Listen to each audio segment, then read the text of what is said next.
देवताओं के गुरु देव गुरु बृहस्पति राशि परिवर्तन, राशि परिवर्तन नहीं, महापरिवर्तन करने वाले हैं 15 मई 2025 को।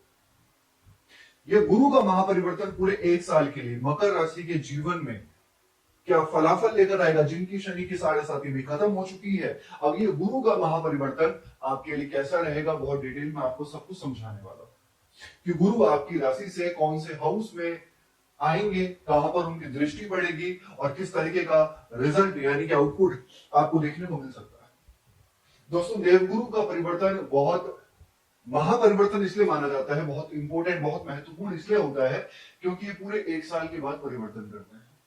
एक साल के बाद परिवर्तन तो करते ही हैं, लेकिन इसके साथ में पूरे ज्योतिष शास्त्र में सबसे ज्यादा जो रिस्पॉन्सिबिलिटी वाले प्लैनेट हैं वो देवगुरु बृहस्पति ही हैं। चलिए अब जानते हैं कि कैसा रहेगा मकर राशि के लिए देवगुरु का परिवर्तन। दोस्तों, ये कार्यक्रम जन्म राशि चंद्र राशि पर आधारित है। अगर आप अपनी जन्म कुंडली पे विश्लेषण करवाना चाहते हैं तो नंबर सिर्फ चैनल और वीडियो के डिस्क्रिप्शन में। चलिए अब जानते हैं, अभी आपका फोकस यहां पर होना चाहिए, सब कुछ समझ में आ जाएगा आपको। चलिए, मकर राशि है आपकी, ओके। आपकी राशि से बृहस्पति आपके 6th हाउस में ट्रांजिट करेंगे 15 मई को। पहले यहां पे थे पंचम भाव में, अब 6th हाउस में आ जाएंगे। पूरे 12 साल के बाद 6th हाउस में आएंगे आपके। हाँ, सही सुना आपने, पूरा 12 साल के बाद। क्यों? क्योंकि गुरु एक साल तक एक राशि में रहते हैं, 12 राशियां होती हैं, ठीक है। अब गुरु की दृष्टि कहां पड़ेगी? सबसे पहले तो गुरु की पंचम दृष्टि पड़ेगी आपके यहाँ पे, सप्तम दृष्टि पड़ेगी आपके यहाँ पे 12वें घर में, और 9वीं दृष्टि पड़ेगी आपके 2nd हाउस पे, ठीक है। तो सब कुछ हम समझ लेते हैं यहाँ पर, ओके। देखिए, अब जब गुरु आपके 6ठे घर में आएंगे जो कि आपके 12वें घर के और 3rd लॉर्ड हैं, सबसे पहले तो छठा घर किस चीज का होता है? छठा घर होता है ऋण का, छठा घर होता है रोग का, शत्रुओं का, कंपटीशन का भी माना जाता है छठा घर, राइट। अब छठे घर में जब बृहस्पति आएंगे, सबसे पहले 12वें घर को, अपने घर को ही देखेंगे, अपने घर पे दृष्टि डालेंगे 12वें घर में। यानी कि वो मकर राशि की बात फिलहाल मैं भी करना चाह रहा हूं जो कहीं किसी न किसी वजह से फॉरेन से कनेक्टेड है, विदेशी गतिविधियों में हैं, या तो फिर आप मकर राशि के हैं और अगर आप फॉरेन जाना चाह रहे हैं या ऑलरेडी आप फॉरेन में रहते हैं, तो हाँ, कहीं ना कहीं ये गुरु का परिवर्तन आपके फॉरेन को लेकर अच्छा है, जिम्मेदारियां लेकर आएगा, लेकिन वही जिम्मेदारियों के साथ में आपको फाइनेंशियली भी ग्रोथ देने वाला होगा। जब गुरु आपके 6ठे घर में बैठ के 12वें घर को देख रहे हैं तो फॉरेन में एक अच्छा परिवर्तन होना, या फिर अगर आप अपने ही देश में रहते हैं लेकिन फॉरेन कनेक्टिविटी को बनाना, एमएनसी कंपनी में नौकरी का मिलना, ये यहाँ पे देखा जा सकता है। और 12वें घर में जब गुरु अपने घर को देख रहे हैं तो यहाँ पर आप एक अपनी मनचाही चीजों में इन्वेस्ट करेंगे या फिर खर्चा करेंगे, लेकिन करेंगे जरूर, क्योंकि गुरु 12वें घर को देख रहे हैं। हालांकि 12वां घर होता है खर्चे का, लेकिन वो उनका अपना घर है, इसका मतलब कि खर्चा होगा, लेकिन अपनी ही मनचाही अपनी चीजों में खर्चा करेंगे आप। मनचाही मतलब जो आपके डिजायर्स थे, आप काफी टाइम से सोच रहे थे कि मैं यहाँ पर खर्चा करना चाहता हूँ, यहाँ पर इन्वेस्टमेंट करना चाहता हूँ, मैं यहाँ पर पैसे लगाना चाहता हूँ, बिल्कुल अभी आप लगाएंगे यहाँ पे जब गुरु अपने घर को देखेंगे 12वें घर, ओके।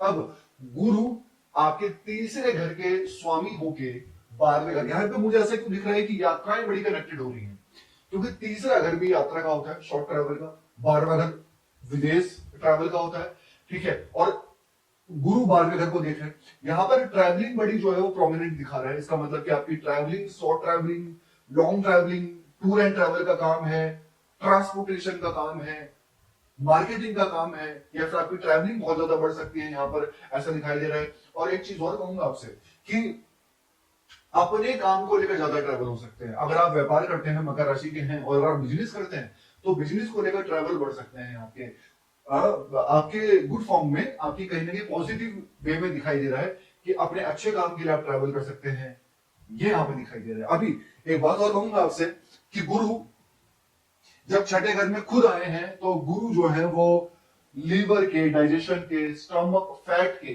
चर्बी के कारक ग्रह माने जाते हैं। गुरु का 6ठे घर में बैठना, 6ठा घर अच्छा नहीं माना जाता है। यहाँ पर आपको अपने सीनियर्स की रिस्पेक्ट करनी होगी, क्योंकि जब गुरु पीड़ित होते हैं या फिर 6ठे, 8वें, 12वें घर में होते हैं तो कहीं ना कहीं हमारे आर्ग्यूमेंट्स हमारे सीनियर से हो जाते हैं, या फिर कहीं ना कहीं हमारे उनके साथ में वो ट्यूनिंग्स, उनके साथ में वो अंडरस्टैंडिंग नहीं बन पाती है। तो इसका आपको विशेष ध्यान तो रखना होगा, ठीक है। क्योंकि गुरु अपने सीनियर्स, अपने बॉस, आपके साथ में जो भी आपसे ऊपर है, आपको बहुत पोलाइट रहना है, एकदम से बिल्कुल स्ट्रेट फॉरवर्ड नहीं होना, अपने गुस्से पे कंट्रोल करके चलना होगा मकर राशि आपको। ओके, और हाँ, फैट का बढ़ना, मोटापा बढ़ना, ये हो सकता है थोड़ा बहुत, या फिर डाइजेशन, इनडाइजेशन हो सकता है आपको, इसका विशेष ध्यान दीजिएगा। बहुत ज्यादा तो नहीं कहूंगा। ओके, लेकिन हाँ, यहाँ पर शनि की साढ़े साथी भी खत्म हो चुकी है आपकी, शनि आपके थर्ड हाउस में आ चुके हैं, तो वो एक अलग फैक्टर रहेगी। आपको बहुत तनाव था, बहुत मेंटली टॉर्चर थे, या बहुत ज्यादा रिस्पॉन्सिबिलिटी थी परिवार की, करियर की, वो तो निश्चित धीरे धीरे कम होती हुई आपने देखी भी होंगी और देखेंगे भी आगे चलकर। अभी गुरु की दृष्टि छठे घर पे आके गुरु आपके 10th हाउस को देखेंगे, यहाँ पे पांचवी दृष्टि। और 10th हाउस किस चीज का होता है दोस्तों? 10th हाउस होता है करियर का, 10th हाउस होता है कार्य क्षेत्र, हमारा करियर कैसा होगा। जब गुरु की दृष्टि 10th हाउस में बढ़ रही है, सबसे पहले तो गुरु ज्ञान है, गुरु हमारे, हम कितने क्लियर हैं, कितने क्लीन हैं। क्लीन मतलब कि कितने ईमानदार भी हैं, कितने काइंडली हार्टेड हैं, किस तरीके से हम कितनी ईमानदारी से कार्य को, काम को करते हैं, यानी कि क्लीन है हम अंदर से, वो गुरु देखा जाता है। ज्ञान है हमारे अंदर मैच्योरिटी है, वो गुरु है। तो जब गुरु आपके 10th हाउस को देख रहे हैं यहाँ पे, आपके काम बड़ा क्लीन होगा, बड़े ईमानदारी के साथ में आपका काम होगा। जब गुरु 10th हाउस को देख रहे हैं तो आपके अंदर ज्ञान भी आएगा, अपने काम को लेकर सीखेंगे, यहाँ पर रिसर्च करेंगे अपने काम में। कभी कभी होता है कि हम अपने काम को लेकर भागते हैं, अपने काम में बिल्कुल भी इंटरेस्ट नहीं दिखाते, हम अपने काम को लेकर डरते हैं, एंजाइटी होती है हमें। लेकिन यहाँ पर जो गुरु आपके 10th हाउस को देख रहे हैं, आपको अपने काम में इंटरेस्ट आएगा अब, क्योंकि गुरु aspect to 10th house, and गुरु की जो दृष्टि होती है वो शुभ होती है, बेनिफिक होती है। ठीक है, तो अच्छा रहेगा, मैनेजमेंट बढ़ेगा, आपकी स्पिरिचुअलिटी भी बढ़ेगी यहाँ पर। ठीक है, अपने काम काज को लेकर आप बड़े सीरियस हो जाएंगे, अपने काम काज के ग्रोथ के बारे में जरूर सोचेंगे, परिवर्तन के बारे में जरूर सोचेंगे, क्योंकि शनि आपके जो है वो थर्ड हाउस में है। ठीक है, इसके साथ साथ राहु का परिवर्तन भी होगा 18 को, 15 मई को तो गुरु का होगा और 18 मई को राहु का होगा। इसके बाद राहु के परिवर्तन के बारे में एक अगली वीडियो लेकर आऊंगा आपके समक्ष। इसके साथ गुरु आपके सेकंड हाउस को भी देख रहे हैं, गुरु की दृष्टि सेकंड हाउस पे भी है, धन स्थान में और खर्च स्थान में भी है। यानी कि यहाँ पे मुझे दिख रहा है कि जब गुरु की दृष्टि धन स्थान में है, ये धन स्थान होता है, कुटुंब परिवार का भी होता है, तो जब धन स्थान में गुरु की दृष्टि पड़ रही है तो बैंक बैलेंस तो बढ़ेगा। ठीक है, बैंक बैलेंस आपका अच्छा होगा। इसका मतलब कि सबसे पहली चीज, प्रमोशन मिलने की योग अच्छे हैं।